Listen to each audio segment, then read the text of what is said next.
ReissHub just retweeted our stuff. I'll drive 5 people. Oh, we have a video.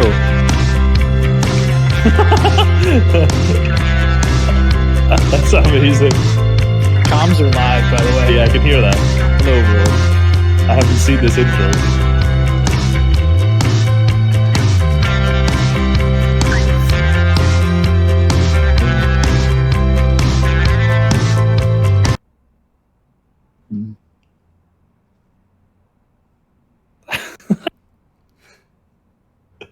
You like that? Wait, is that new since the last time you were on? Oh yeah, yeah. Maybe I just missed the start every time. I haven't seen the intro at all. It's amazing. New, I guess it's been a while since we've had you on. But I know. Honestly, yeah, it's been a while, ladies and gents, boys and girls. It's been a very long time since the last episode of the Boomer Talk podcast. Hopefully, you haven't forgotten about us. If you have, don't worry because we introduce ourselves every time. My name is Jordan. You might know me as One Up Analytics. My co-host is down there. His name is Taylor. You might know him as Somebody's Gun. And our guest, you probably have not forgotten about him. He's a pretty famous guy these days. He's a finalist for the 2021 competitive, or is it 2020 competitive Fortnite award? 2048. 2048. 2020. We'll see when they get announced, Joe. We'll see when they get announced. Come on. Competitive Fortnite Awards Caster of the Year finalist, ReissHub. Welcome back. Hello, the only analyst to make it into the casters. That's what I like to see. Well, happy to be back as always. So we got a lot to talk about today. I think it's been about like a month since our last episode, honestly, but there wasn't much going on for a while. We just got a huge update about FNCS a couple days ago. And there's just a ton of information going on there. So we're gonna waffle about that for a while. I don't know if we have like a ton of direction about what this podcast is, like what the topics are. I think we're just waffling. Oh, I got you.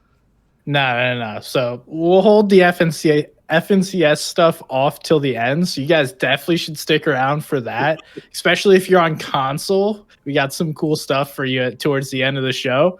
And then I guess we'll start with one of the biggest news breaks that has happened in competitive Fortnite history as of recently.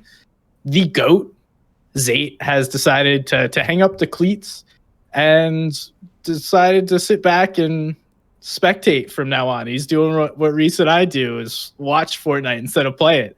So that's some huge news. Personally, I was super upset about that at first. Like, I have never spoken to the guy, but he's played such a big part in what competitive Fortnite is from the beginning.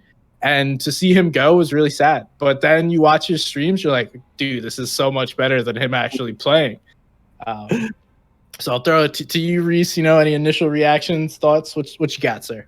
I mean, like, I was surprised when I read it to start with, because I was, Zayt isn't someone who wasn't at his peak. Zayt was still performing every single kind of big tournament there was, every single FNCS, still a big name in it. And to give in's probably not the right word, to stop playing at that point is rare, right? You don't often see people when they're still doing very, very well just say, I'm not going to play anymore. It's usually people who have not been playing for a long time, people who've been underperforming for a long time, they need that reason to get out. But when I heard that he was going to do like informative content and stuff like that, so down. It's so good to see like higher level pros getting into more informative content, because it actually opens up the world from people who have been doing it firsthand.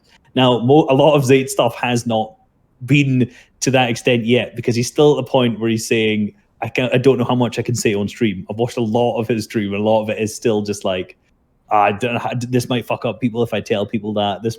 But there has been like tons of really, really good stuff in there at the same time. So like the higher level stuff, we're still not quite getting. The more in-depth stuff, we're still not quite getting yet.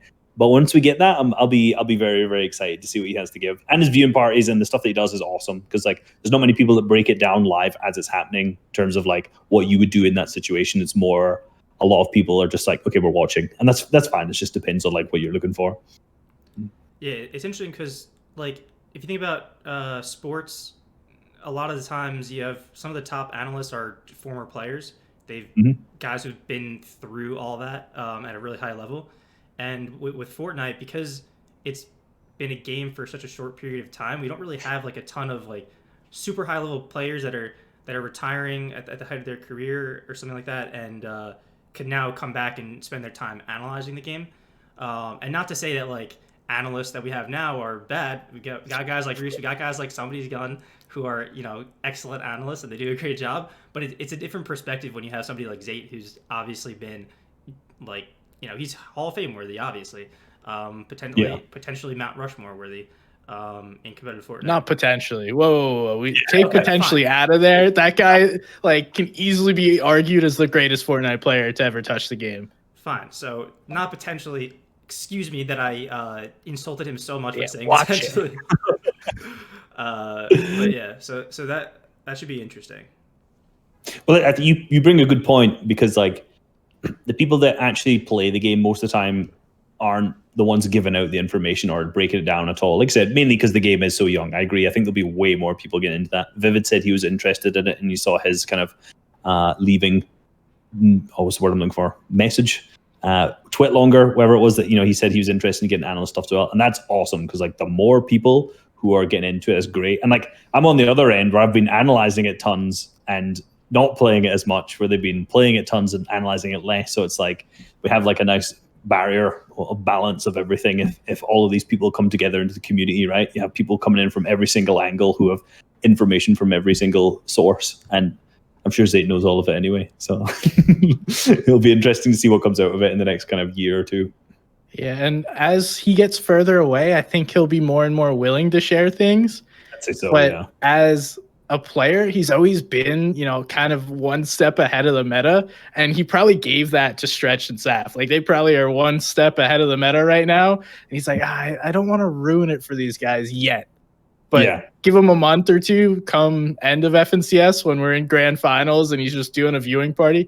If he doesn't come back and play, I mean, there's still a possibility. He already said he wasn't gonna for this season. Yeah. Next season, we'll see. We'll see next season how it ends up being. Especially because, like, if you're right, where he's given all the good stuff to them, I mean, they'll probably, let's be real, they'll be aware of the majority of the stuff they've been playing with him for so long. Yeah. That they'll have, his influence will have rubbed off on those two. But then once the season's over, right, it's like he's away from that trio now. Then is it time to release the info? Is there like info that we don't know to that extent, or is it just like very minor things that all add up, right? Because like talking about Dead Side Rotates, we mentioned it before we came on a bit. It was such a huge thing, and then as soon as everyone found out, it was kind of ruined. Is there anything that he's doing that people aren't finding from his gameplay that he has just isn't telling anyone, or is it just quite literally just like small things that he does very, very well? I couldn't tell you. I'm sure there's stuff. Oh yeah, he's got his bag. Stuff. Yeah, there's definitely stuff. I want to know what the stuff is, though. Did he talk at all about like his reasoning? Is it like burnout related or? For the most part, I mean, he just really said, I'm not having fun playing this game competitively, and I want to do what I enjoy in life. And for him, he seemed to have a fucking blast watching the games and sitting back.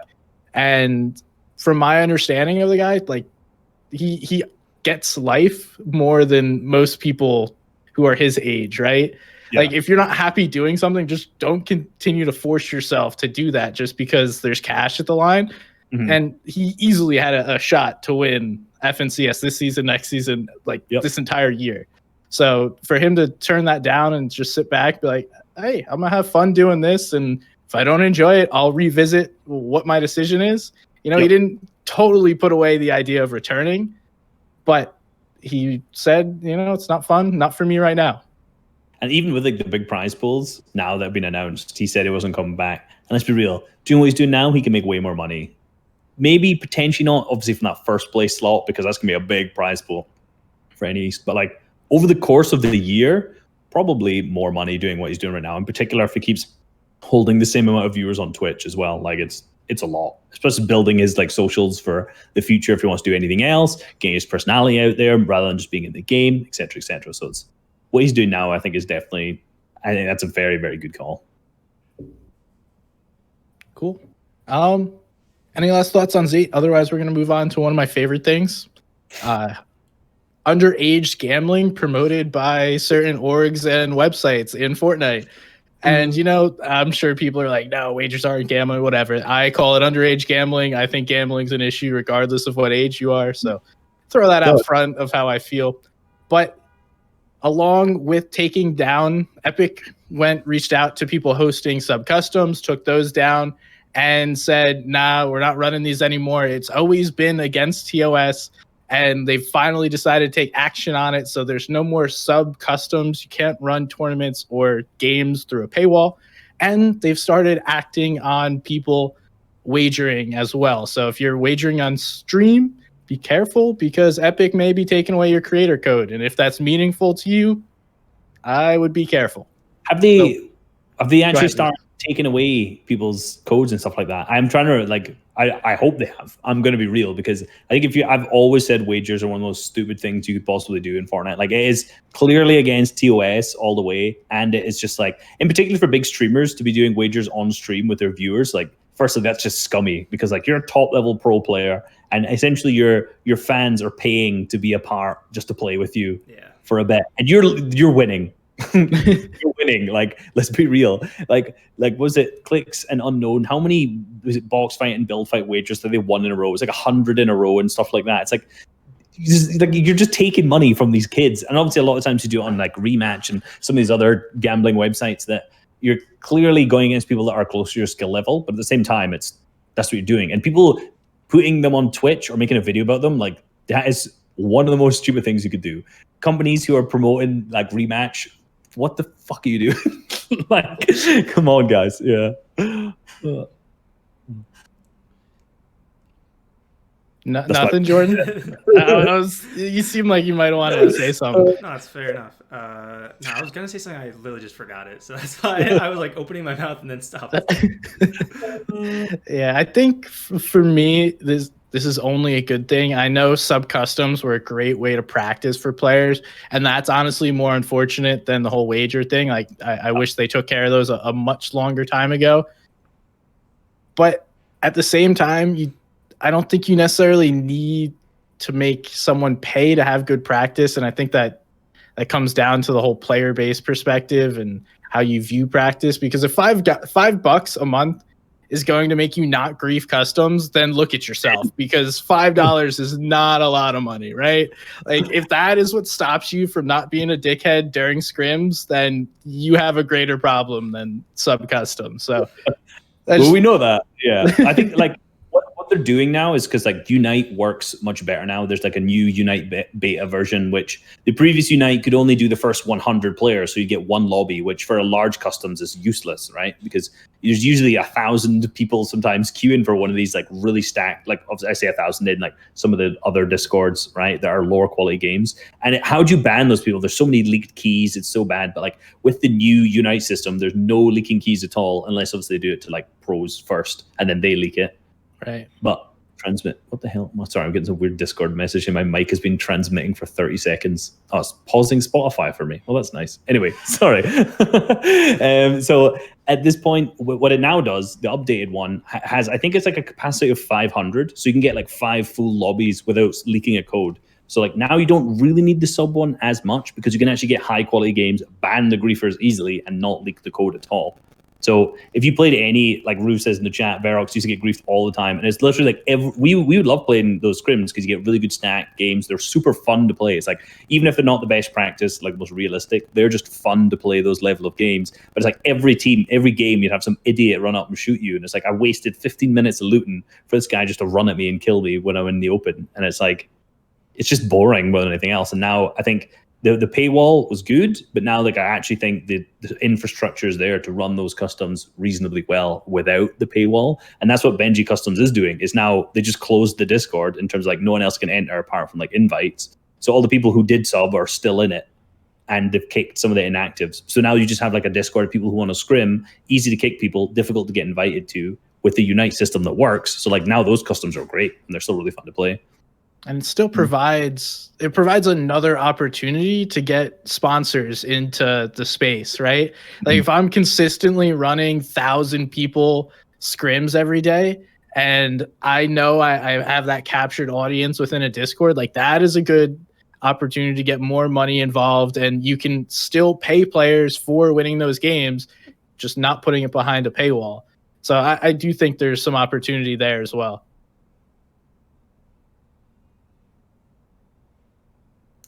All right, cool. Shall I talk about the update? Yeah, you got it. One up. Start us off, baby. Oh, okay. All right. So yeah, was it on Tuesday? FNCS update. Yes. Wait, what day is it today? Thursday? Yes, it was Tuesday. Yeah. Okay.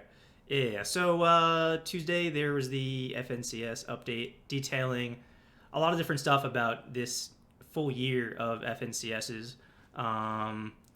Obviously, we already knew it was going to be trios all of 2021. This year's prize pool for just FNCS is going to be $20 million compared to $17 million from last year. So it's a nice little bump. I'm not sure how like all tournament prize pools this year compared to last year. I don't know if anybody's tried. So Speedy Gonzalez did a tweet. I didn't do the maths exactly what it was, but they split the 100 million that they said they were going to split across like 2 years. I think that's roughly how it ended up working out. So I think it was like, I say it's 70 and 30 or something like that. I don't know exactly what it was, but it was something along those kind of proportions between 2019 to 2020. And then obviously this year now we've had 20 million already for FNCS with 8 million for the other two mid and end year tournaments, plus like wherever the cash cup prize pool is going to be as well. So wait, but the 20 million includes the mid and end of the year. Does it? 3 million per and 4 FNCSs, so that's 12, and then there's 8 left over for the mid and end of the year. Did they say there was 4? Because yes. that makes more sense then. That's fine. Because I was trying to, well, okay, that's down 8 million then, which is quite, I was gonna say it's not much, but it's quite a chunk. Okay, I wasn't really sure exactly how it was split, but either way, like that's gonna make those tournaments amazing. Either, like, 3 million plus, like for a prize pool, it's huge, especially when you split it the way it's. I know we're diving into the deeper end of the topics a bit, but like because you're splitting it all into the one day, into the finals of each individual region, like those are huge prize pools for $3 million across the board. Yeah, I think the other thing is, I don't know, the numbers are a little misleading. Like I think Chapter 2 Season 4 FNCS was 5 million. So now the FNCSs are going to be 3 million. Obviously, the 5 million was split in half, console to PC. Three ways. Oh, because wasn't mobile different, or was that the same? No, that's console. Oh, come on, Taylor. Well, they do that for cash cups. They do console, mobile, and then PC. No, so I think it's. Yeah, I don't know. It's a little weird. I honestly probably want to personally look through these numbers a little bit more and try to see what the deal is here, because they stated 20 million compared to 17 million last year as like, oh, we're going up in prize pools. Like that was one of the first lines in the update. But I don't know. It's maybe a little more misleading than that, or a little bit more complex than that when you break it down. Yeah, I'm trying to think exactly how it was done. I'm sure, like, I mean, overall, like when you look at the bold headline is what everyone gets excited about. 20 million for the year. Ooh, you put that in the thumbnails, put that in the titles of the video, easy clicks, right? But at the same time, you got to look at the actual winnings, and like you've said, well, sorry, like I said already, when you look at the people who are winning first, what a huge prize that's going to be already. So it's like, what do you think about not having weekly cash prizes and just having it all in the finals? Because I think it's awesome, right? I think it's awesome. But like, how do you think that's going to actually impact people?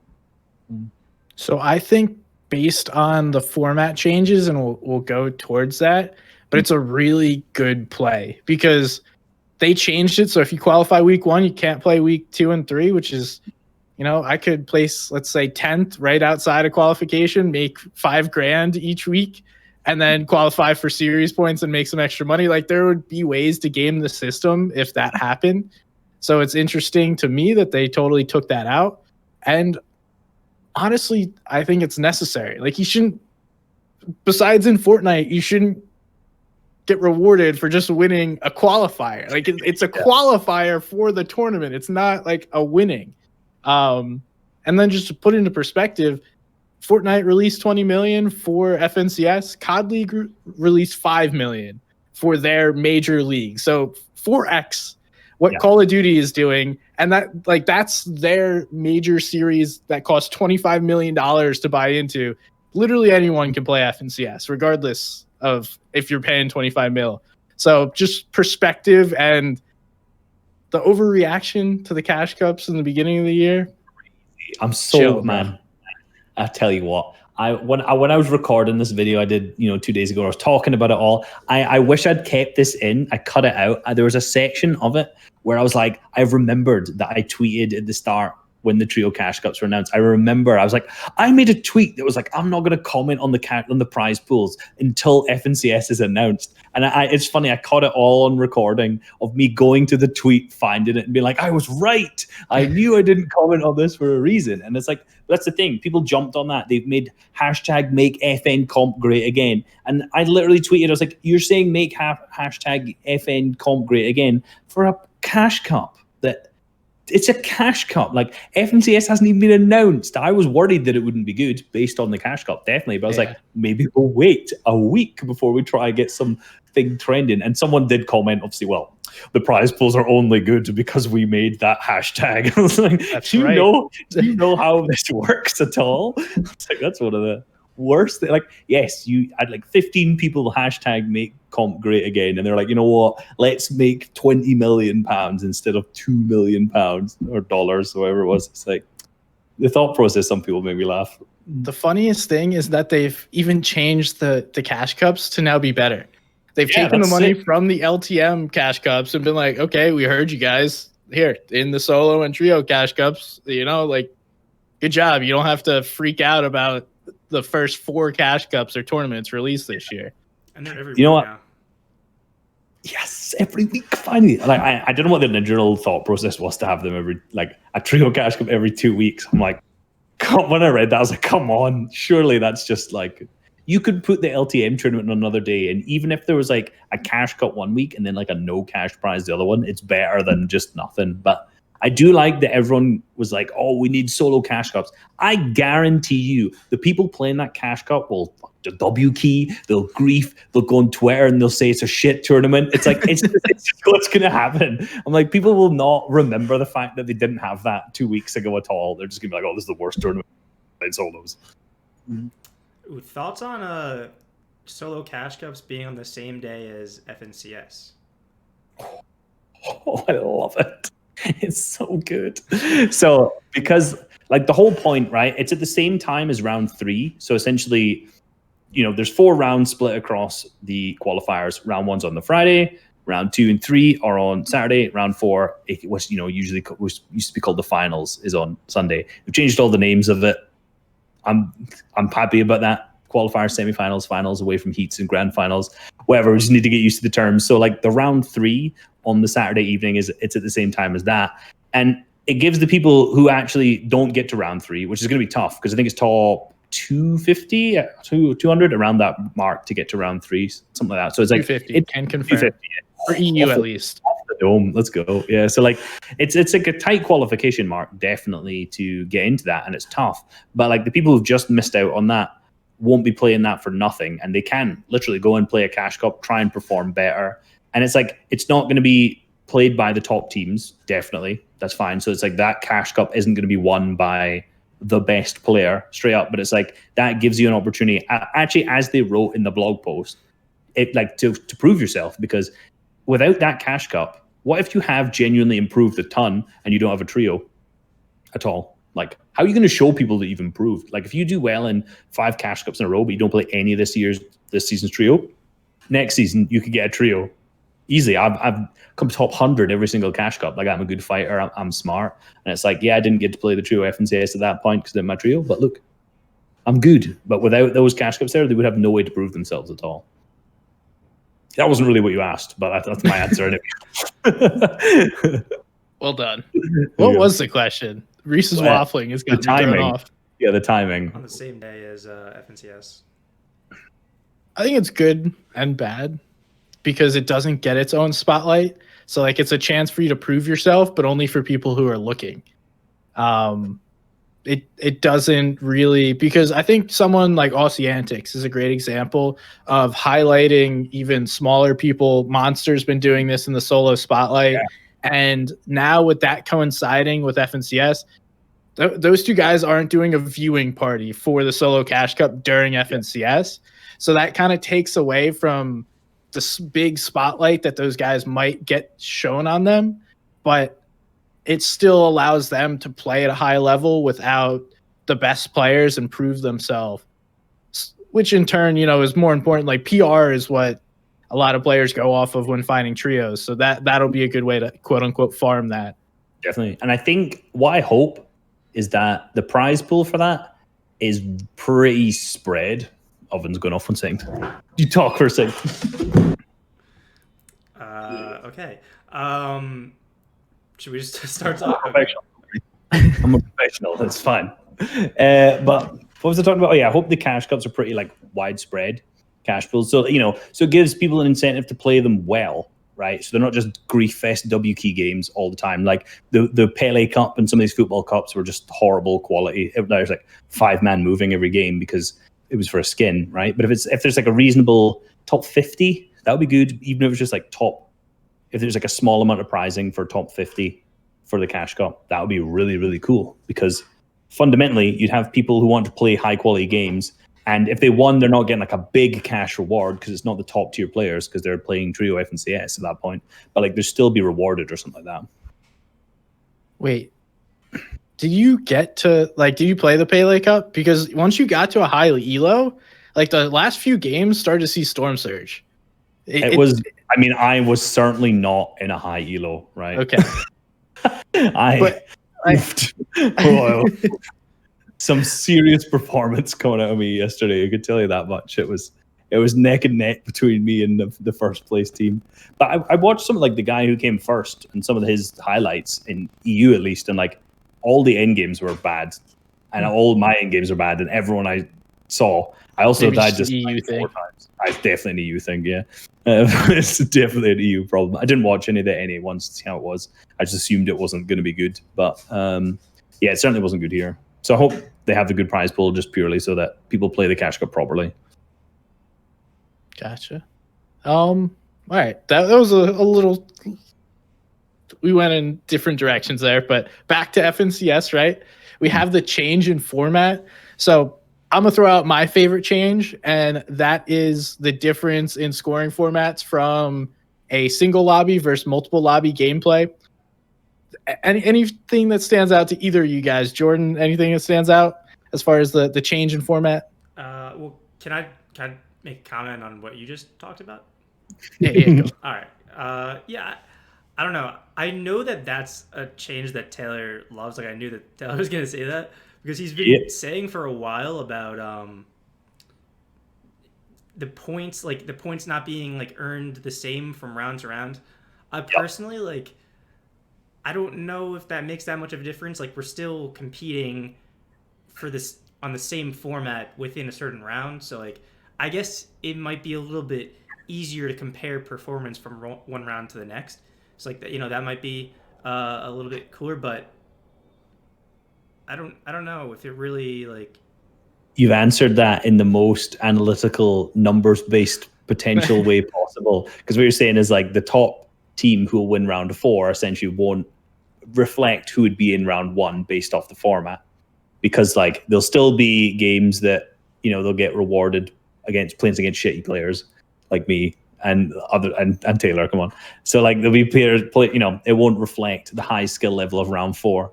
But the thing I like about that is like the FNCS, to be honest, wasn't too bad for low quality games. Like not a lot of the games were that dead, even in low point lobbies. Obviously, they're the odd one here and there, but like because it's like a high pride. It's a big tournament, right? It's an FNCS. It's the same as the World Cup, right? It's like even there's a big prize pool behind it. People want to qualify, so they're going to play properly. If there's like that incentive, plus there's the you're going to get less eliminations.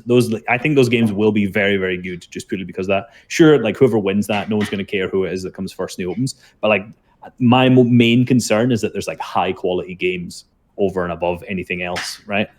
I please say they have an elim cap. If they haven't put an elim cap on it, I'm going to be so upset about that, because like people in trios dropping 30, 40, 50 elims in a game in the opens, switching teams, doing it again. Whoever you have the most points with, you stay with those people. It's like, that has to be stopped. Yeah, no doubt. All right, so neither of you answer my question. What's your favorite change in the format? Okay, I'll go. Mine is the fact that once you've qualified to the semis, which was the heats, semifinals now called, which was the heats, just making sure we get the terms right.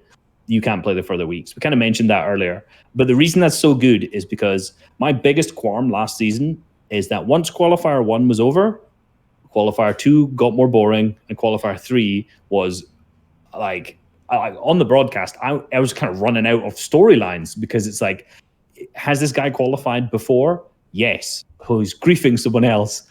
All the other teams there have qualified and will almost definitely qualify through on consistency. So it's like, so it doesn't really matter, right? Now it's in week 2 and in week 3, we actually have new storylines. Cool. We have new people who have qualified through in this week 2 and week 3. We have new stuff to talk about. There's something interesting happening. It's like, it matters who actually comes in the top 8. I know a lot of these teams would probably qualify on consistency anyway, but at the same time, it's like, we have teams here who are potentially actually something to talk about, right? And it brings interest, it brings storyline. So by far my biggest and most happiest change by far.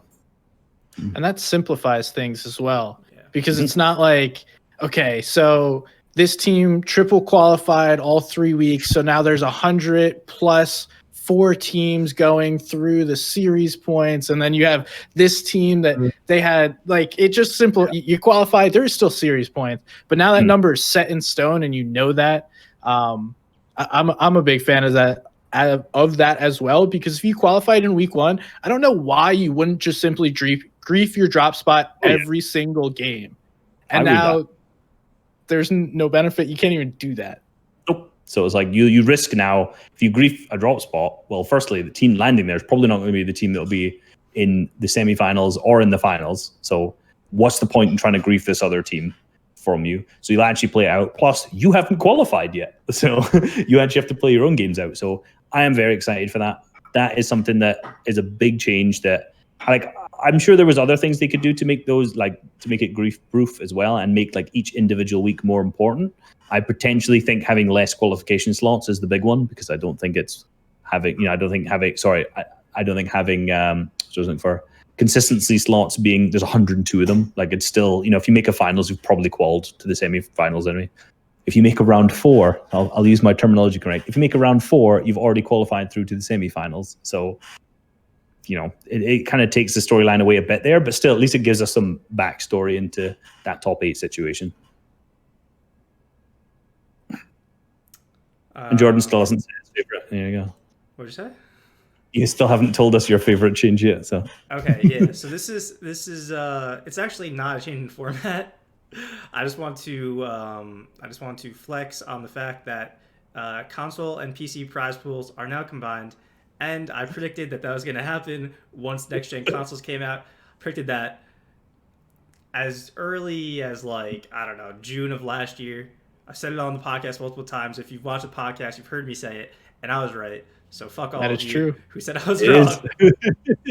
June 21st to be correct. There's just to quote the tweet, June 21st. And if you like that, and you want some more 200 IQ predictions, follow the stream right now. All right. There you go. So all right, now I'll say, like, my actual favorite part of the format change, and I actually like 2 things. Okay, I like the auto qual. If you are in the top 3 in grand finals in each region, at the end of this FNCS, you auto qual for finals of next FNCS, which I think is really cool.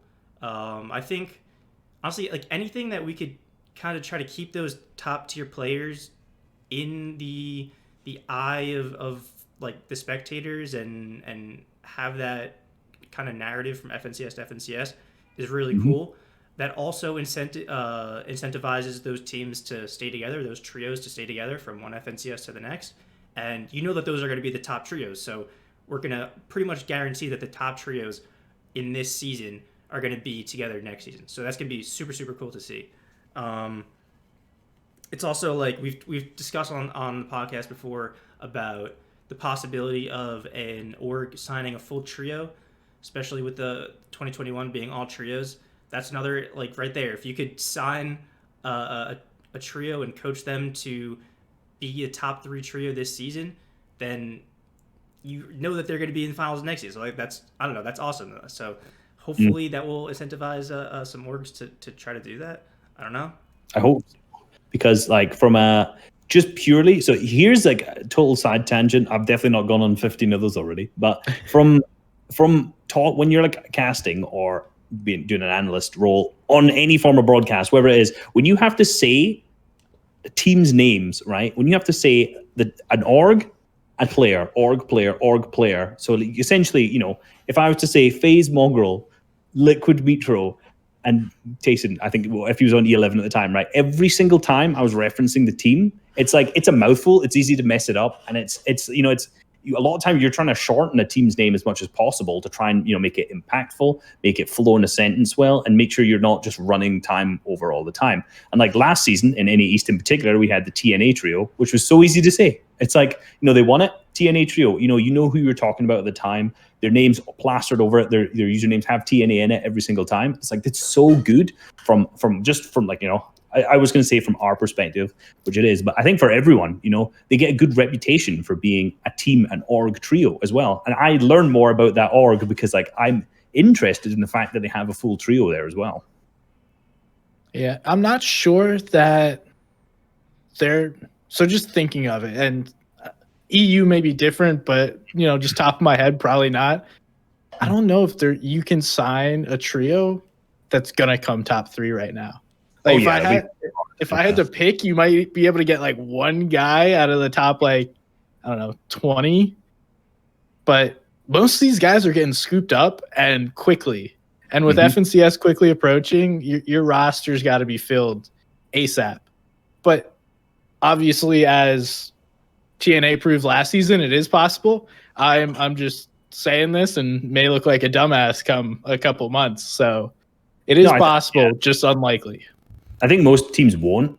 It's an ideal that's good, just purely from my perspective and for their perspective. They can say we have a whole trio. Our boys did this, etc., etc. It works well from a storytelling perspective for the org and for us and for each player. But at the same time, how many stars have to align for all of those players' contracts to run out at the right time so that you can stake them, or you have to buy them out of another organization, and then you have the fees associated with that. That costs a lot of money to do. Is that worth it? Just to have like that additional player at the time, it's a bit of an interesting one that it's more of an issue to try and get them all together at the same time. And Trofatch, I'm reading the chat. Looks like we could see that with Wave in EU potentially. They seem to be Wave are impression farming it a lot, which often means either it's definitely happening or it's definitely not happening. So, no, yeah, I think you're right, Taylor. Although, like, just if like moving forward, if they keep on with that that rule change, then maybe there will be an opportunity. Where I don't know, like, what's the standard contract length for Fortnite players? I mean, the most common that we see from people who leave their contracts is 3 months. So like, or month to month. Like a lot of them are essentially longer periods of time, but it says in the contract essentially month to month if they wanted to end it. Yeah. And AKA C9 sucks. Org of the year, boys. Cool. So that was format. We could talk about the format probably for another 20 minutes, but we won't. Just quick wrap up. We still got the reboot round, very well executed. The whole typical structure of heats into grand finals. We're going to see the same thing. And it's now semis to finals. Thank you for Reiss for articulating that. I've got the quality. Don't worry. I'm making sure I'm getting it down because last season it was messy. It was messy because there was round 1, 2, and 3. And then it was like, but everyone was calling it like open semis, finals. But overall it was called the opens, but it was actually qualifiers. Then if you went into the leaderboards in game, it said session 1. It was totally like there was 15 different names for everything you were playing, and we made a joke about it on the broadcast as well. We went through the whole name of what it was. It's like Fortnite Season 2 or Chapter 2 Season 5 FNCS. It just kept going. Or we could string it between 3 people, and it was so much. So like they've kind of simplified it a lot down, which I like, and it's very rigid. Qualifiers, round 1, 2, 3, 4, semis, finals, done. Thank you for that. There you go. And now we get 2 more broadcasts. Reiss, you hinted at it, but we're getting 2 more broadcasts. Oh, yeah. They're bringing in Australian Open. They've done some tournaments in the past. They've all been on LAN, so we'll see how they can handle a remote broadcast or if they can get the production team in place. I don't know what's going on in Australia. They are handling OCE. North America West is going to have its own broadcast, and that's huge to see Fortnite investing in the broadcast of these tournaments, considering last year at one point, these were played without any coverage. So we just had 2 more regions being added on, and that's huge, especially as someone who wants to get behind the desk. So, more opportunities for me. It's amazing. And like, I actually didn't know they had a Brazil broadcast until towards the end of last broadcast. Because like, at that time, that was when King's Trio, well, they're popping off pretty early, but I think we were mentioning it towards the end, and they said, oh yeah, we've got loads of coverage already from our Brazil broadcast. And I was like, I didn't even know we had a Brazil broadcast. So like, it was on like, I think it's Fortnite Brazil or something like that. So I didn't even know we were doing that, but now obviously the people in Brazil did. Now we've got NA West, we have OCE, they said. I wonder if at some point we're going to get a Middle East and an Asia. I think the biggest issue there is that like, there's no infrastructure as far as I'm aware, right? Like, well, like I said, so quick point. Yeah, They added, so OCE and Middle East are both the smallest player base, right? Hmm. And it's interesting that they added OCE's broadcast over Asia. I almost want to say it's a language barrier thing. It's just easier to work with someone that speaks English, and then they could portray that over to the terrible sleeping pattern Americans and Europeans. Well, maybe, I don't know. I mean, I imagine that will be in whatever, well, that's another point, actually. What language, if you did an Asian broadcast, like which language would we put it in? Because obviously, like the main servers are located in Japan, and most of the top players are Japanese. So if they did an Asian broadcast, would they speak it in Japanese? But then you have players from all other countries around Asia speaking different languages. So that would be like a logistical issue where how many languages would you have to broadcast it in? And like they probably wouldn't broadcast in English. Like that wouldn't make much sense at all. So like I think there'd be a difficulty with it on that front. And I think what I'm trying to say is about OCE. It's interesting they added that, the smallest region, but like there's already that infrastructure there with the Australian Open. Like they know these guys have done it before. It's possible. So like, okay, they can do it, and it'll be in English. It'll be I don't know who's doing it wherever. If they're putting it on the Fortnite channel or if it's on like the Australian Open channel or whatever it is. It'll be there and in English. Middle East, I don't know if there's any infrastructure there. Asia, I don't know if there's any infrastructure there for that like similar kind of thing as well that they've had that connection with already. I think also maybe like there's some amount of crossover appeal in terms of like watching OCE but being from Europe or being from the US, because obviously it's English, but also I feel like it's just that community is much more visible to people in other regions compared to Middle East, compared to Asia. Like we know some of the top OCE players. Obviously, there's a ton of big OCE content creators as well. I don't know if either of you guys know any big Asia or Middle East players. I don't think I personally. I can name some, but that doesn't mean that I have any idea what's going on in the region. Yeah, exactly. I think that's the biggest issue is that like I know plenty of the top Middle East and Asia players, obviously just from looking through the gameplay and whatnot from those regions, because they're interesting to watch. Their play styles are relatively different for a lot of times. In particular, Asia, it's like very W key a lot of the times, but also very.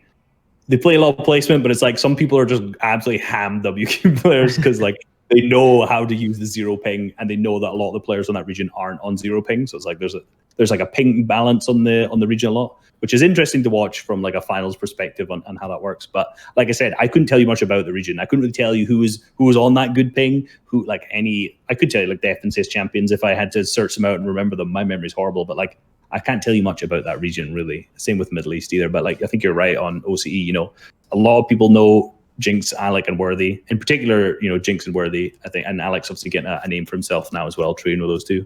And like, but those two names, obviously there's X2 Twins and all that. There's a lot of big names in there as well. But I think just because it's in English, like you've said, that it's so much more transferable, and there is a lot of content. Like all those guys post good content as well. Like Jinx streams everything and wins everything while streaming. It's amazing. And one extra piece. So we talked about the language barriers in the Middle East and Asia, speaking multiple different languages. A little buff to EU coverage as well. I believe it's a German and a Spanish speaking stream and a French speaking stream are all being added to the broadcast. So not only additional regions, but support for additional languages within EU. And I know we've had Kraz on here talking about there's so many languages that are spoken in Europe, and to try and get those all together and just fit it in English, that's just more support to try and build a Fortnite community around the world. I mean, I'm probably the guy from, well, we'll say, not me, I'm going to say me. Everyone from the UK does not learn another language, right? It's just like we are those people. It's like we speak English. That's it. I mean, I speak Scottish, let's be real. But everyone from the UK is like so bad at it. But if you go to any of these other countries, obviously the majority of these people speak English as well. They speak multiple languages. And like my girlfriend's from Greece. She speaks 4 languages. I'm like, I could barely speak English, and you speak 4 languages. This is incredible. And you know, having those broadcasts in those other languages is so good because those communities are massive. Like the Spanish community we saw with Gref G, over 2 million views on Twitch. Like that community is strong. So like having a Spanish broadcast along, fantastic, you know. And having we know the French community in Fortnite is super strong. They have a huge esports presence. So having a broadcast for that those people, like everyone will understand. Obviously they might speak a bit of English, and a lot of French people obviously do speak English, but if for the people who don't, there's a French broadcast there, especially if it's more comfortable in like their, you know, their native tongue and stuff like that. They'll enjoy that more. So good. All right, excellent. Well, Jordan, any broadcast thoughts before we move on? Not specifically broadcast, but while we're still talking about regions, kind of, they did say that they adjusted the prize pool distributions. By the way, sorry if you guys could hear like sirens in the background. Yeah. No, you're good. Oh, you can? Okay, awesome. Yeah, they said that they changed the prize pool distribution for regions. I'm not sure about how much. I was trying to calculate that before the podcast started. I didn't have time, but I do know like the breakdown this season.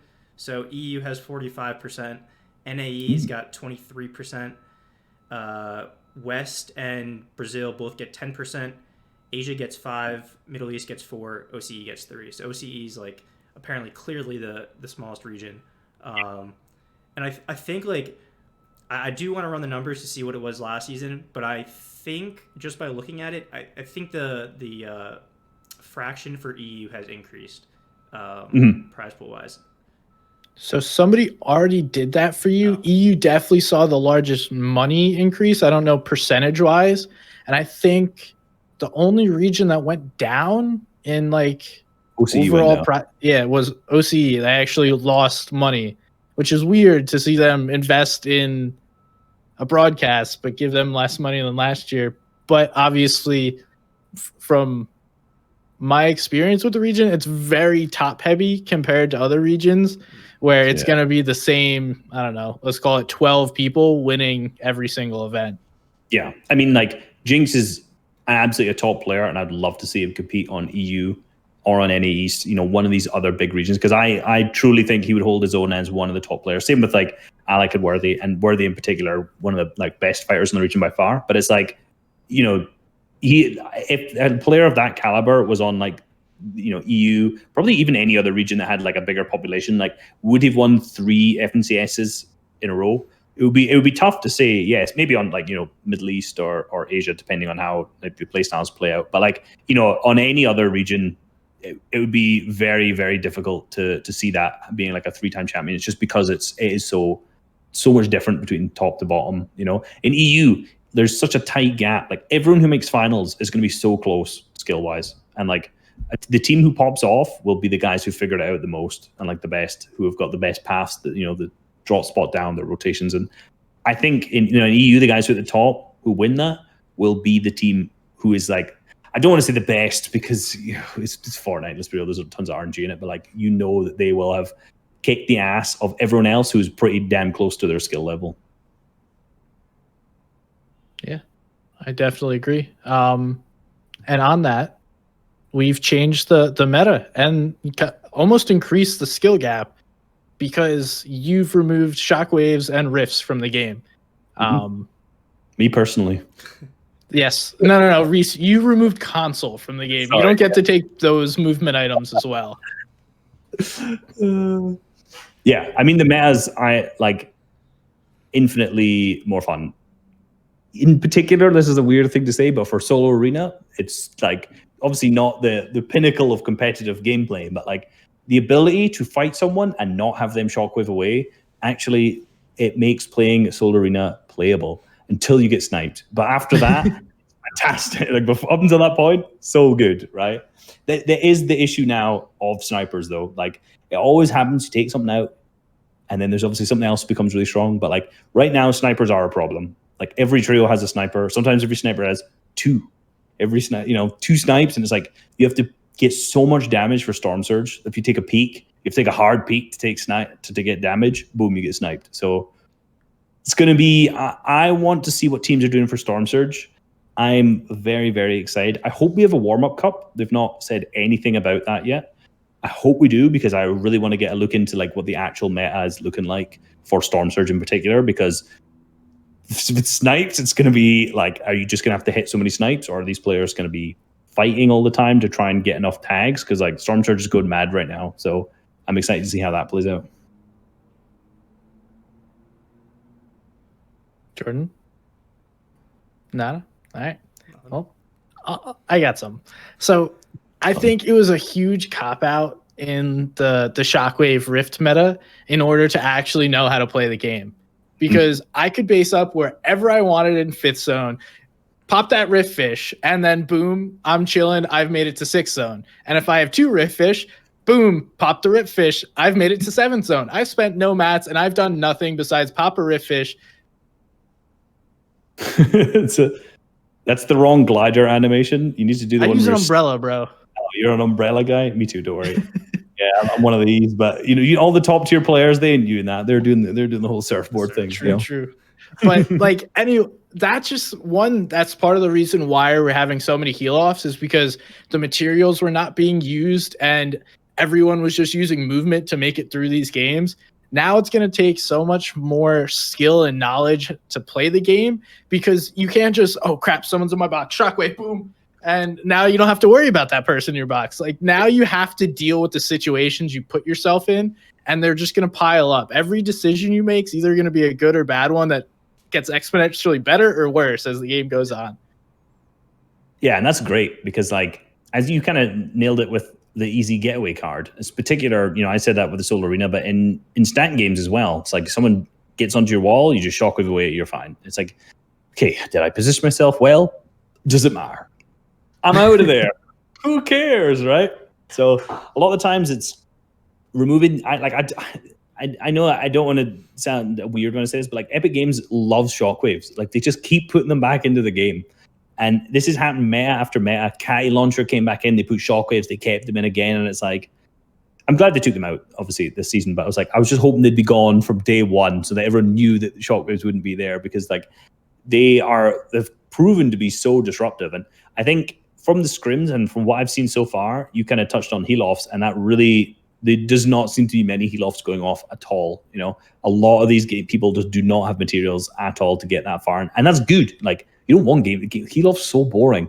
In particular, like if you have floppers, like that 9th zone, as soon as it starts moving, that's like perfect time to get that last victory royale moment. It looks good as well, right? You don't have to sit in zone with the floppers. Like there's so many times I was going to record clips. I was like, cool, let's get this epic, sick victory royale moment. And it's just a dude sitting with a flopper or a med kit. He's hit one tag a zone before, and he's popping a med kit. It's like, that's not very exciting at all. So I think there was a game I watched of the NAE scrims that zone pulled back pretty much every zone, and they still didn't go to heal off. So I was like, right, that was probably like the one game where it would have the heal off the most because people want to reuse those mats, but seemed to be okay. So there's definitely going to be heal plays. It's just not necessarily going to be for the win, which, like you touched on, is so much better for the game. Back to flopper plays for height. So that's what's coming back in the meta now, though. So heal or plays, splash plays as a full trio sitting in storm and taking high ground. That's meta, bro. The team will be on height and they'll be like, I hear the team behind me coming up. It's like, you can hear that from about 200 meters away. They'll be fine. Not during spraying in endgame. Like, good luck hearing that. Yeah, okay. I'll give you. You could see it, though. Yeah, I get your point. All right. Well, the last piece that we have is, we talked about the cashies and the LTM cups, is why Reiss removed console FNCS. So he's been a big hater about console this entire time. We've seen it everywhere. And if you didn't know, his logo is the same basically as this FNCS. So, Reiss, why did you remove console FNCS? It's just dog shit, really, isn't it? Nah. His logo is the same. No, it's not. No, it's You've not been following Taylor's tweets to see him Photoshop the FNCS my colors into FNCS. Oh, Jordan. But in all seriousness, obviously, I had nothing to do with it. That's not the point. But at the same time, like, you know, I made an entire 12-minute video ranting about why I think it was the right choice for them to remove it. I don't think that it had the huge basis of competitiveness that people were hoping for. I used to be for console FNCS. I was of the opinion that it was good to have an introductory for players and have a chance for everyone to compete. And I still believe that every console, like, there should definitely be platform-only tournaments. No doubt about that. Even if it's just like cash cups, if they're those solo cash cups, I 100% think they should be solo those platform, as long as obviously they're not putting too much prizing into it either way, because then it just ruins the quality of the games. Like, I'd rather have one tournament that has, you know, top 50 to 100 in solos cash rather than like splitting that across two platforms. But either way, no, 100% should be platform-only tournaments. But like, right, here's a scenario. I'm gonna explain this. This is something I was thought of after I posted the video. So annoyed. I remember seeing this in a tweet. So someone tweeted this. This is not my original idea. You're playing solo arena. You are in EU. You see the axe of champions on an opponent coming towards you. You shit your pants. It's either Mitro, Mongrel, or Tayson, right? You one pump him, and it's like Paddy, and you're like, okay, well, that was not exciting. But the point I'm trying to make, no disrespect to Paddy, because all the people who the one on console FNCS 100% deserved it. They are the best players in that area at the time. But it's like, when you compare that to like, if I was just playing solo arena and I saw an axe of champions and it was like a player of that was not Mitro, Mongrel, or Tayson, I wouldn't be like, oh fuck, I gotta hide, I gotta run away, I can't fight this player at all. It's like I could still feel like I have a chance, right? If I came across Mitro, I'm like, I'm dead. I know I'm dead at this point from here. And it's that which I feel like, you know, the FNCS championship should be this big thing. World Cup champion, Booga. That's such a nice title. FNCS champion. These are big titles that like people need to have for their branding. But then it's like, if you're handing out ones to console players as well, where the level of competition isn't as good, the meta isn't as good, like the fighting is literally just spraying pretty much. And you're handing out such huge prizes at the same time. The title, it's like, the prizing, big investment. And then you look at like the amount of players that were playing it, because it was champions only, like significantly less than playing on PC. It was like, I only looked at 3 different examples of it in a week, but it was basically like there was 30% were playing on, of the total population were playing on console, 70 were playing on PC. But then when you look at like the cash cups, it's like the complete opposite, because it's a contenders entry. So there's like a huge population of people who are in contenders league on console looking to compete, and that's awesome. We should give those people tournaments. But it's like, given that whole $2.5 million to that like population base when they're champions and above, what? And then you add to that, new consoles are out, 120 FPS. Like, obviously there's still input lag, and there's obviously a difference between those consoles and PC. But it's like, is the difference between a next-gen console and a PC playing on a controller that much of a difference that it's a whole other FNCS to play on?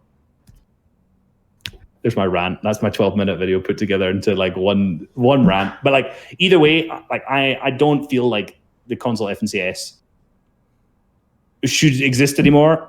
I like I said, I was a fan because I thought it brings more people into the competitive scene. But like when you look at the numbers, clearly platform cash cups are bringing in competitive players and getting them playing the game for a lower prize pool. So it's like, it makes way more sense just to have some platform tournaments and then have like the FNCS champions be the best of the best. Whoever wins, you are the champion or champions for trios.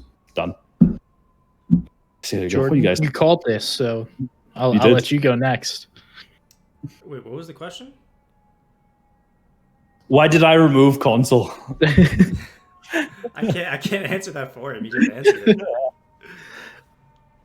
I don't know, just general thoughts on the whole lack of console FNCS for that piece of the population. Yeah, I mean, it's not a lack of FNCS for that piece of the population. They could still compete and play with us in PC if they want to. But no, yeah, I agree with everything that Reiss said. I think it was pretty obvious that it shouldn't have existed. Like, I understood it when next gen when consoles weren't getting 120 FPS. Obviously, PC still gets a lot better performance, no doubt about that. But like, I don't know, the change to that, as I've said for a while, to 120 FPS is just kind of was like the nail in the coffin for it. I don't know if there's really anything else to say about it. Yeah, I think most people would agree that you shouldn't have the highest level of competition and then like this also highest level of competition, but you can't really call it that because it's not, but it's supposed to be. I like it the same amount of prize money for some reason. Like, even though we very clearly know that they're not the same level of competition. No, they're not. And like, sorry to interrupt, but what would be cool is if there was like every season, platform-specific players had another tournament that was not called the FNCS. There wasn't like a champion of it. It was just a tournament, and like there was good, reasonably good prizing in it for chance to win. And it was like a seasonal thing, but it's not the FNCS championship. You're not like an FNCS champion based on it. That, I think that would be good, right? It still has them like to practice. They can still play trios, all that kind of stuff outside of the main switched multiple input one. And they have a place to do well on their own platform, and there's like consistent every single season. But it's not a championship. It's not the FNCS championship. It's not as big as that, not as big prize pool at all. Yeah, and they didn't remove console's ability to play FNCS. Yeah. You just actually have to compete against the best players at this point. It's not just a free dub for whatever PC player now moves down to console because they wanted to make some money, and who can blame them for doing that? Well, that's the other thing. So on console FNCS, a lot of people were playing. I'm probably talked a little bit too much about people who just wanted money. Obviously, there are people who play console just because they enjoy competing and they want to do well as well against other people who are also on console. But a lot of the people are just trying to get $200, and it's not that. It's even if there was a console FNCS, most people wouldn't make that anymore because it's all in the finals. It's all there. You don't like. There are people. My example is you qualify for now what was the heats, now the semifinals, by placing like 200th, 400th, and 600th. Cool, you've made like that's not. Those are good placements in like a second round or something, no doubt. But like that's nowhere near earnings level of player. The 1-200, that's good. You're close. But like now it's top 33 in a finals. So like these players who mostly are upset about not being able to make money in the FNCS, even if there was a console FNCS, they wouldn't have made money because it's all in the finals, which is mainly just PC players. And obviously like good mobile players are in there as well. And there is obviously players who just main cons as well, who are just playing it anyway. So it's like, what imaginary money were you going to make this season that is now taken away from you? I do feel sorry for the people who like just love playing console v console. they're like shit like me. They just want to play and have like a good competitive experience. Like those are the ones I feel like the most sorry for, because like they are losing that until hopefully we get more platform tournaments. But like, you know, those people who just in it for the $200, like I'm not that upset that you're upset, you know. And they did say, I think at the end of the blog post, that they were still planning to do some console exclusive tournaments. Yep. And I'm sure they will do that. I'm sure like Sony will pay Epic to have their own little PS5 tournament. I'm sure Xbox will, or Microsoft will do the same thing. So yeah, it's not lost. I'm just, like, those people will still be able to compete in their own little smaller cups where they could be the best of the console players. They'll still be able to play in FNCS if they want to. Come and get shit on, but either way, like, you know, this is obviously the best route. Yeah, and it's time. Like I was thinking about this topic for a long time, probably the last year, about the fact that the main issue that Fortnite is going to run into is the fact that obviously everyone's talking about the fact they have big prize pools to start with, but that can't happen forever. We can't continue to give good prize pools to everyone forever. At some point, people are going to be really unhappy. At some point, like there's going to be a big group of population of people that just in it for the money, who are making, you know, a couple hundred a year maybe, and thinking they're gods. And these people are going to be weighed out very, very quickly. And like, I think this is like the first culling of that, where it's like, right, we have a group of people on console who are, you know, less competitive right now. Let's just give it all to the PC pretty much as possible. That means we can lower our own costs. They're not spending $70-80 million like they did in the first year to have, you know, with World Cup and all that stuff included. However, we're still creating an environment where a competitive system and the players in it can thrive. The top players can earn huge money. Imagine you won every single FNCS in EU. That's close to like $1 million, I'm guessing. And we've not seen the prize pools yet, but like I'm guessing first it'll probably be somewhere like 240K, 250K, based on how it was split. Definitely didn't just read that on Twitter and from Max. And but it probably will be like somewhere around that level of split for first place. Obviously, you know, that'll be split between the trio, but like that's huge money for players to make. If they, obviously winning every FNCS in EU is it's not an easy task by any means, but like that is a sustainable competitive environment. And like, what more can you ask? At some point, we have to make an environment that is sustainable for the best players. And right now, the post, when I read this post, every single line got better and better, because that is my thing that was going through my head. I was like, this is a competitive scene that also has room for the other players. The platform cups for the console players has cash cups with like top 50. You know, so like the kind of pop-off players and the W keys can still get some earnings here and there and make names for themselves. It's like, it takes all the boxes. It literally takes all of the boxes. That's why I was just happy when I read it. So happy. I almost cried. I know. No, but it's just genuinely good. I don't think we need to continue to talk about console. I think most people understand where it was and what needed to happen eventually. But I mean, that's it. Reiss, if you got some more time, we can grab some questions from chat. And if you guys in chat have some questions for Jordan or Reiss or myself, you can go ahead and ask them. Make sure you go follow us on Twitter, subscribe to the YouTube channel, and throw a follow button. Click the follow below, above, wherever it may be for you. I'm not a doctor. I can't tell you where that is. I think we're below. That's where it is. Yeah. Yeah. Oh, also, shout out to Fortnite Competitive Awards, run by the man down below right there, Mr. Thank Gunn.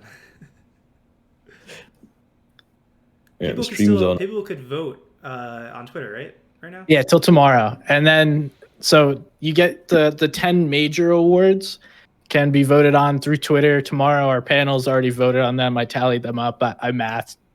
You'd be proud of me, Jordan.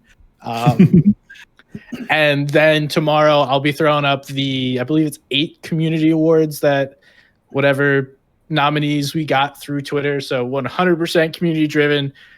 I'll be throwing up polls for those as well. So tons of competitive stuff. And February 1st, you can check out the award show. Gonna be fun. I'm excited for that. It's gonna be really good. I'm ready to tune in. I want to stream. Wait, what day is February 1st? It's a Monday. Monday. Okay, right. My internet won't work. I was like, I'll stream before and then I'll host you, but I won't get any views because I won't be able to stream. So that's that out of the window. Because DreamHack has the next 2 weekends, so I couldn't do a weekend unless we were gonna go like deeper into February. And I'm like, you don't want to delay it as any time because then it's like it's supposed to 2020 be from awards. last year. Yeah, exactly. Some people do like 2020 awards in like April of 2020. You know, like I'm sure FIFA comes out with a 2025 game in like 5 years in advance or something like that. Yeah. Are there any questions lingering from before? I thought I saw a couple. How can I Tilkify? How can I practice and learn how to position myself and put myself in better spots / peaks?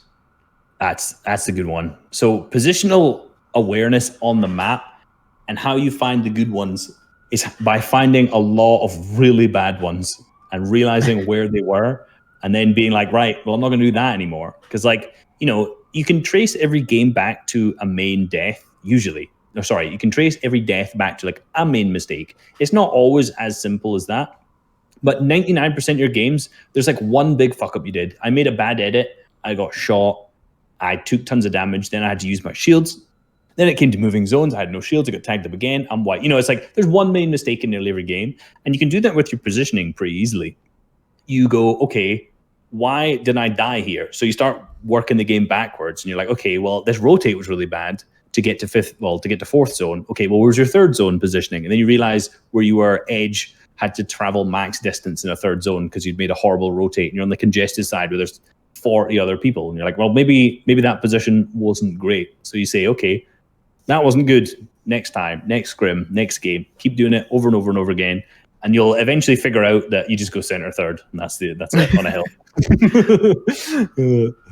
So I've been thinking about this. Like, I don't know it yet, and I don't think it's ever going to be perfect, but there's an equation for like rotations and positioning, right? It's got to be some combination of shields and health plus shields and health you have, and then the distance to the next zone, storm surge, how many people will be watching you, and like there's all these factors that play into it, and it's not just like a simple yes or no, right? It's what will I be able to get from this position, and is it worth risking X for Y? And if you have enough heals to move yourself to a better position, it's probably going to be worth it, unless one of your teammates gets headshot sniped. But also, how many materials are you going to spend, and then is that going to be worth it? It's just like a constant flow of what do I need, what do I have, and what can I risk? Yeah, and like you picked on a good point of balance between everything, really. You know, the interesting thing is a lot of people look for rules in like black and white. I said go center third, right? Pretty good rule. You go center third, chances are you'll get fourth zone. However, if you're in like a hilled area and center third is if in like Hunter's Haven in that area, you know, where it's down in the middle, down that little waterfall area, everyone's on a hill above you looking down. It's like, obviously that's not a good spot, you know. If you're in a POI, right, the POI is dead center of the third zone. Do you really want to go straight into that POI? Because everyone's going to go in there and farm out materials. It's going to be super congested. So it's like, okay, maybe go a little bit outside of center. So it's like there's always things to balance off in that positioning. And it's like you literally learn by doing exactly what you said, where look at the balance of everything you have and go, is this the right play? And what do I get from that? And then go center third. Reiss told me to go center third, and I got a limb. I mean, what the hell? There was someone I was working with who I was like, I do better when I go edge third. And I always die when I go center third. And then I watch the games, and it's like I go center third every time. It's like the shitty spot in a POI. I box up next to someone and I get killed instantly. I'm in wood, and it's like, yeah, there's like a ton of reasons you die, but it wasn't because you were in center third was the problem. It's like you misinterpreted the information. This is a good question from Trofa. Mongrel Mitro, as well as Benji Savage, have no trio right now, it appears. If you guys had to choose a third for them, who would you choose and why? Ooh. Do I have to choose between who's available? No. That's too difficult. That involves way too much thinking. Just pick someone. So for Mongrel and Mitro, they do need a trio right. Let's put it this way. You know who their third best trio would be? It would be Tayson. It would be Tayson. They've already won an FNCS. The thing is, like, this trio doesn't work for Tayson. Clearly, it worked for Mongrel Vitro because, like, they won. They won the trio's FNCS while still having like a ton of communicative problems. It's not the right word, but you know what I mean. They couldn't talk to each other that well. And, you know, apparently a lot of the scrims weren't that fun. They weren't scrimming too much, and they still managed to win. Clearly, that still worked out anyway, right? However, with Benji and Savage, I'm a little bit unsure who I would pick for their third, because, like, everyone's thinking, oh, would you take either Mongrel or Mitro? No, you wouldn't. I don't think that would work at all. That would, like, firstly, I think they tried that already, like, you know, in chapter 1, and the chemistry wasn't right. So, like, that's already a straight off. Like, they need a guy who is just going to sit at the back of the tarp and shit on everyone. That, like, they actually probably would do well. I'm trying to think of, like, a free agent, or not free agent, sorry, a controller player that would fit really well, or like a top fragger. Like, if they were on, yeah, I was going to say, if they were on any East or any West, I'd be like, you put Reek or you put, like, or Miro in the back of their tarp, like, that's a winning trio, because, like, you have Savage leading, Benji plays a great role in supporting either, like, the player at the front or the back, and as long as they don't get split up or anything, like, these guys do really, really good a lot of the times. If they make, like, most of their problems don't come from endgame, most of their problems are, like, getting set up in that 5th zone and being in a good spot. So, like, I'm trying to figure out who I'd put in, because Wolfies is a guy who would be able to do that, but, like, Wolfies is a guy who, like, seems very difficult to get on with. I don't think that chemistry would work very well between all of those guys. I'm trying to think, like, who's, like, the top. Who else is, like, top fraggers? I'm going to throw you a wrench. Oh, they're all playing together. CRR, Wolfies, and... Oh, yeah. Is it Lecce? Yeah. I don't know if they're stuck together. Maybe CRR work, yeah. So I would play it differently. Instead of getting a fragger, get another really intelligent player that's just good at the game. So put Queasy in that trio. Queasy clearly understands how to play that game, or how to play the game, and then boom, you have, like, 3 of the greatest minds in Europe playing together, understanding the game when it's this no movement meta. So good luck. I like it. I think it's good. I do, like, because really Savage, I know I couldn't comment too much on Queasy's fragging ability, but I know if you put Savage or you put Benji at the end of a tarp, like, they're going to frag well. And, like, that's what Nate's job was primarily. And he is, like, if you watch Nate's gameplay, holy shit, like, it's interesting to watch, to say the least. He basically just shits on everyone. Like, he is such a good fighter. It's unbelievable to watch him. Maybe, like, their chemistry and balance just wasn't working that well, because obviously, like, Nate dropped with them to go back with Kezix and 4ZR, which obviously they were playing so good last season as well. So it's like them splitting made no sense anyway. But probably, like, a language thing to go back to your French trio, because I always feel that it's difficult to communicate in a different language, because so a perfect example is, I think, Scram, Refsguard, and Dreda, right? All 3 of them are communicating in English and don't speak the same native language. So, like, there's got to be times when it's just like, I don't know the word for this, or I'm saying this in my own language because I'm trying to do 10 million things at once, and neither of your teammates can understand what's going on. Yeah, and even if you grow up in, like, I think Refsguard and Scram are both Danish, and in, like, Danish countries, you grow up speaking English. You know, I'd say Danish countries. You know what I mean?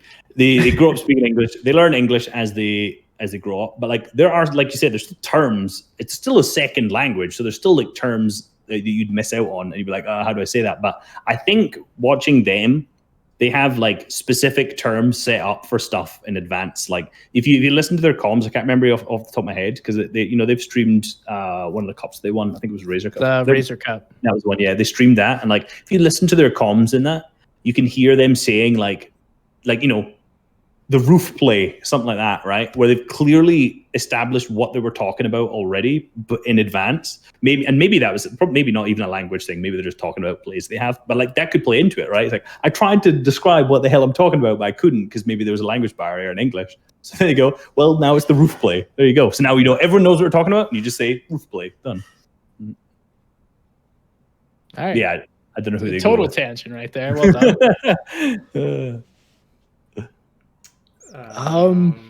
I think we have, like, one other question if you guys want to answer quick. Fire it. We're a little over time here, but it's I think anyone else cares.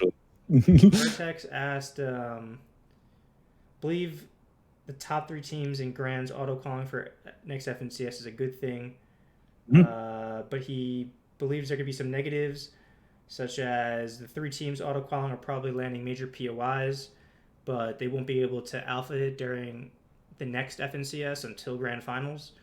So it might be hectic with drops.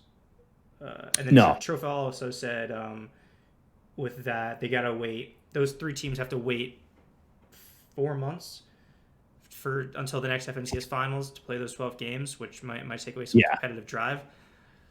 That'll be tough. The distance, but not actually being able to play tournaments is probably going to be the biggest thing, and that's where third-party tournaments are going to be huge. Like having Razor Cup, having DreamHack's obviously not going to be trios, but like having these kind of other big third-party tournaments. And there's also Cash Cup, but we know what the quality of those games are probably going to be like. So having the scrims and those third-party tournaments is going to be absolutely key. And I think NA East, that's not really an issue because they obviously have their scrim set up pretty rigid.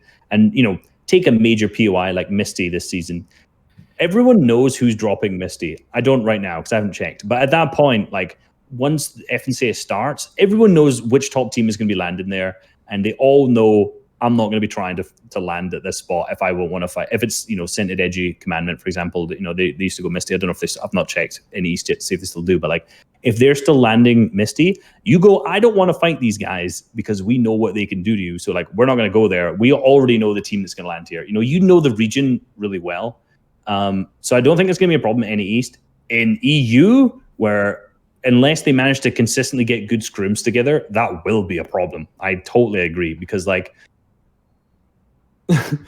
who's landed there? I don't know. Draw a map and then like the night before finals, they'll draw a map and that'll be it. But there is, luckily, this time, a week between what it was heats and now a grand final, or what was heats and grand finals, now semis and finals. So I think in the scrims, they'll probably set up like, hopefully, in that week, scrims between all of the teams and just have one lobby for that consistently running. And that'll probably be a time to sort that out, I would say. So it will be difficult for the top 3 teams, though, not having any tournaments and then going straight into a grands. I don't know how they'll kind of come about that, apart from third-party ones. Yeah. Like you said, I definitely think it's going to be a bigger problem in EU than it is NA East, because NA East, it's you play against the same teams 6 days a week. They play into the finals anyway. You own your drop spot. Like, it doesn't matter. But in EU, I mean, there's definitely more depth of quality, I'd say. And you don't necessarily know that the team that you fought off the drop spot during week 1 is going to be the same one that is in semis or even in finals if everyone makes it. So it'll be interesting to see how that plays out. And I do think it's somewhat detrimental to the teams that are qualifying. Obviously, like, you're taking a free qual, but at the same time, you're missing out on so much more practice, regardless of if you're in NA or EU. That's still a ton of practice that you're missing out on, and scrims aren't going to be able to fill that, because people play a certain way in scrims that doesn't necessarily represent how they're going to play in tournaments. Definitely. I think overall, still a huge benefit, though, because let's be real, any team can do bad in a heats or a semifinals. Like, we saw already that Nate's team last season, who won week 1 and week 2, didn't qualify for the grand finals. So just because you didn't come top 8 in your heat, you lose out. So the fact that we just missed that altogether for the top 3 teams last season, I'll take them not being able to practice perfectly in a tournament over like potentially missing the finals. Like, you've guaranteed yourself prize money for next finals already. If you do shit, yeah, it'll suck, but hey, you already caught that bag. And you already got the great prize pool for the previous season. So yes, it'll be unfortunate they won't get as good practice, but they've just got to put in more work in their scrims, more work in the actual third-party tournaments as well. And don't W-key the bloody cash cups. Make them good. Come on. All right, so Jordan, we answered that quickly in, I don't know, 5 minutes or so. You want to call it a wrap, sir? Yeah, let's call it a wrap. I'm hungry. I'm tired. I got a headache. So yeah, thanks for tuning in to the podcast. Appreciate everybody who stuck around till the end. Appreciate everybody who tuned in at all, because we took a little bit of a hiatus there. So happy to see that people came back, enjoyed the podcast. Where the hell did Taylor go? Under his desk. You missed the sly exit of him crouching under the desk. I was gonna ask him a question, but I don't know if he's like could hear me or not. Okay. Yeah, no, I'm here. What's up? Wait, are we gonna have an episode next week?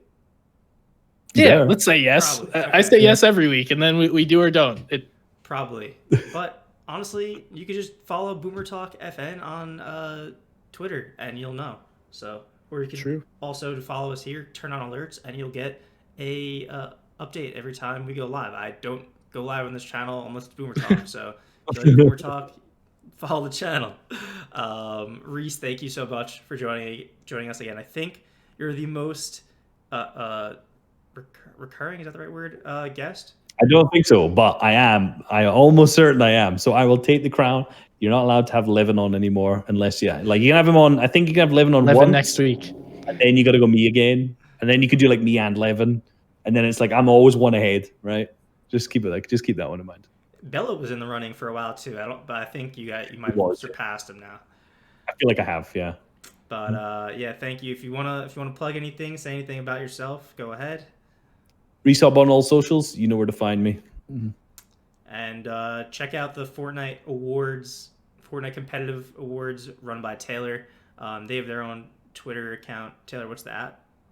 Comp Awards FN, sir. Comp Awards FN. Okay.